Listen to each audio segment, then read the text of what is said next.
कि क्या वास्तविकता है। लोगों को जो है गांव से भगाने की भी बात सामने आई है और जो लोग हैं वो नारायणपुर ज़िला के जो है इंडोर स्टेडियम में अपना शरण लिए हुए हैं।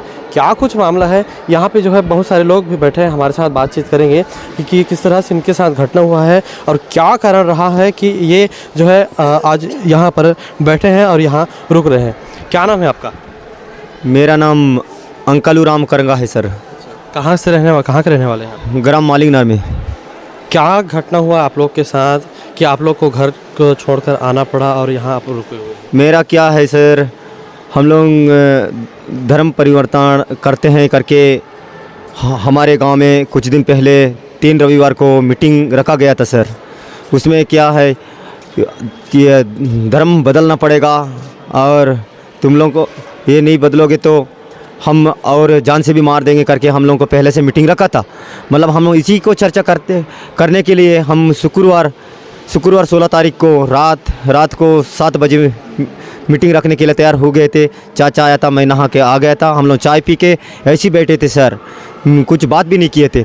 वहाँ गांव वाले आए और ये मुखिया है करके मेरे को कॉलर को पकड़ के सर खींचकर अंदर से बाहर खींचकर निकल कर मेरे को मारे उनका नाम है सर कि मेरे को कॉलर पकड़ के खींचे, उनका नाम सैनुराम सलाम और उसका बेटा मनहेर सलाम है सर। जैसे कि लोग लगातार बोल रहे हैं कि धर्म परिवर्तन कर रहे हैं, आपने क्या कारण था कि आपने प्रभु यीशु मसीह की प्रार्थना किया और धर्म परिवर्तन की? मेरा क्या है सर, मेरा बीबी पहले बीमार में थी। उसमें क्या है सर, मैं बहुत सिरहा देवी देवता करने के लिए अस्पताल घुमाते हुए भी घुमा के थका सर। मैं सिरहा ने क्या बोले, यहाँ पैदा नहीं हो सकेगी, तू कहीं भी कर और तेरा बचना है तो वहीं जा करके मेरे को सिरहा भी बताई सर। इसीलिए मैं क्या किया कि वो क्या कितना दिन हुई थी गर्भवती में, मतलब 11 महीना हुई थी सर। मैं बता रहा हूँ सर, 11 महीना हुई थी। 11 महीना वो लड़का को पेट में घुमाई सर, तो पर भी पैदा नहीं हो सकी। तब प्रभु यीशु के पास हमारे चाचा पहले से जा रहा था, उसके यहाँ विनती करने एक ही दिन ले गए वहाँ। एक दिन मतलब उसके प्रार्थना कर दिया, प्रभु तेरा ये अपना बेटा करके अपना बेटी करके आप बुलाए करके वो प्रार्थना किया। मैं उतना पहले नहीं जानता था। मैं घर में कितने लोग जाते हैं प्रार्थना? हम घर के सभी लोग पिताजी को छोड़ के सभी लोग जाते हैं सर। जिंदगी की राहों में चलने के लिए आप सभी को हम सफर की जरूरत पड़ती है, जिसका नाम है यीशु मसीह। आपके हम सफर यानी कि आपके सफर के जैसा वो नहीं है, वो तो उसके सफर के जैसा आपको चलाएगा, जिसका नाम है मार्ग सत्य जीवन। समझ रहे कि नहीं? जिस रास्ते के ऊपर आप चल रहे हैं, जिसका नाम है मार्ग सत्य जीवन, ये रास्ते का नाम है और उस मुखिया का नाम है प्रभु यीशु मसीह। आपको क्या लगता है कि आपकी ख्यालत के अनुसार आप रास्ते अलग अलग रीति से सवार लेंगे? बिल्कुल नहीं, क्योंकि रास्ता यीशु है, जीवन यीशु है, सत्य यीशु है। यीशु के बिना आपको रास्ते की सामग्री नहीं मिल सकती है। आपको क्या लगता है कि आप अलग अलग प्रकार से रास्ते बना लेंगे, जैसे कि संसार भर के रास्ते बनाते हैं? कोई तो सीमेंट वाला रास्ता बना रहा है, कोई तो डामर वाला रास्ता बना रहा है, कोई तो मिट्टी वाला रास्ता बना रहा है, कोई गिट्टी वाला रास्ता बना रहा है, कोई रेती वाला बना रहा है, कोई अलग अलग प्रकार का रास्ता बनाते चला जा रहा है। तो आपको मैं ये बताना चाहता हूं कि प्रभु यीशु मसीह आपका अगर रास्ता है तो प्रभु यीशु मसीह की बातों को आपको फॉलो कर लेना चाहिए। अगर प्रभु यीशु मसीह के बातों को फॉलो अगर नहीं करते हैं तो बस फोटो से आदर सम्मान करने वाले व्यक्ति लोग हो तुम। मैं आपको यह भी कहना चाहता हूं कि काफी लोग पवित्रता में जीवन जीने के लिए काफी कोशिश के ऊपर कोशिश करते चले जा रहे हैं, लेकिन उनके अंदर अगर बातों को छानबीन कर अगर आप देखना चाहे और तलाश कर चेक कर देखना चाहे तो शैतानिक आदतों के अलावा कुछ भी नजर नहीं आएगा। बीते हुए दिनों में हमने आपको यही बताया था कि प्रभु यीशु मसीह जो वचन आपसे बातें करते हैं, जो व्यवहारिक बातें होती है, आत्मिक बातें होती है, तो उस हिसाब से आपको आगे की ओर बढ़ लेना चाहिए। लेकिन आपको मैं एक बात बताना चाहता हूं, लोग अधिकतर प्रभु यीशु मसीह को होठों से भजते हैं, होठों से पुकार लेते हैं और होठों से कदर करने के लिए कोशिश करते हैं। आज संसार भर में काफी ईश्वर आ चुके हैं, लेकिन उन ईश्वरों को बस होठों से आदर सम्मान कर रहे हैं। पवित्रता में जीवन जीने के लिए परमेश्वर आपको संदेशा भेज रहा है अलग अलग सेवक सेविका के द्वारा, बल्कि इंसान पाखंडपना की ओर चलते चले जा रहे हैं।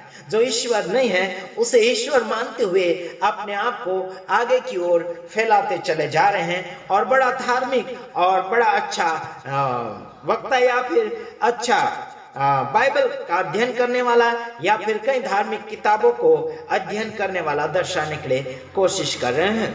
आपको ये कहना चाहता हूं कि संसार भर में बहुत कुछ पाखंडपना आ चुका है और हर दिन दिखता चला जा रहा है। धार्मिक लोगों के नाम अगर गिनना चाहे तो आपके पास गिनती बहुत कम मिलेगी, क्योंकि धार्मिक लोगों के नाम है ऐसे गिनते गिनते आप चले जाओगे तो गिनने के लिए आपको अक्सर या फिर अंकों का कमी पड़ेगा। धार्मिक लोग इस संसार में बहुत अपने हिसाब से खड़े हो चुके हैं, लेकिन प्रभु यीशु मसीह के नाम में बहुत कम लोग धार्मिक मिल रहे हैं। अपने हिसाब से धार्मिक के जगह नाम तो दाखिल कर लिया है, जो लिखते हैं, कोई रेवरेंड लिखता है, कोई पंडित लिखता है, कोई क्या क्या लिखता है। बहुत कुछ ऐसे नामे और गावे आ चुके हैं जिनके नामे बड़ा चढ़ाकर इन लोगों ने लिखित रूप में छाप दिया है या फिर संसार भर में फैलाने के लिए कोशिश कर दी है। आपको बताना चाहता हूं, मसीह लोगों में भी रेवरेंड लिखते हैं, बिशप लिखते हैं, है ना, और पास्टर लिखते हैं। बहुत कुछ ऐसे नामे जो है बाइबल के अनुसार आपको नहीं मिलेंगे। हाँ जी, हिंदी में अगर आप ढूंढना चाहे तो ये नाम है बिल्कुल नहीं मिलते, और इंग्लिश में अगर ढूंढे तो पास्टर नाम मिलता है, लेकिन हिंदी के अंदर बिल्कुल नहीं मिलता है। उसका नाम कहीं और दूसरा नाम है जिसे रखवाला कहा जाता है। आपको कहना चाहता हूं, जिस भाषा में आप सेवा कर रहे हैं उसी भाषा के अनुसार अनुवादित नामे आपको प्रकट करना चाहिए, तो उसका अर्थ भी समझा देना चाहिए, बल्कि न ही तो नाम का खुलासा और न ही उसका उदाहरण या फिर न ही उसका अर्थ बताया जा रहा है।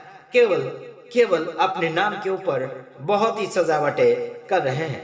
आपको कुछ बातें बताना चाहता हूं, चलो आइए देख लेते हैं। मरकुस उसका 7 अध्याय उसका 6 वचन हम आपको बताना चाहेंगे। मरकुस 7 अध्याय उसका 6 वचन हम आपके सामने बताना चाहेंगे। हाँ, यहां लिखा है, उसने उनसे कहा, मतलब यीशु ने कहा, फरीसी और शास्त्री लोगों से कहा, क्या कहा कि यशायाह ने तुम पाखंडियों, है ना, पाखंडी मतलब कपटियों के विषय में बहुत ठीक भविष्यवाणी की, जैसा लिखा है कि ये लोग होठों से तो मेरा आदर करते हैं पर उनका मन मुझसे दूर रहता है। कहता देखो, पाखंडी लोग ही, पाखंडी तो पाखंडी अच्छे को खंडन करते हैं। पाखंडी मतलब कपटी लोग है, कपट रखते हैं, दूसरे के प्रति जलन रखते हैं। तो ये कपटी है और जलन रखने वाले हैं, और ये शास्त्री और फरीसी जैसे लोग हैं जो पहले एक दूसरे के साथ मेल मिलाप के साथ नहीं रहा करते थे। जो भी करते थे वो दिखावा करते थे। वैसे आज भी संसार भर में दिखावा जैसे फरीसी शास्त्री के गुण इन लोगों में छा चुके हैं।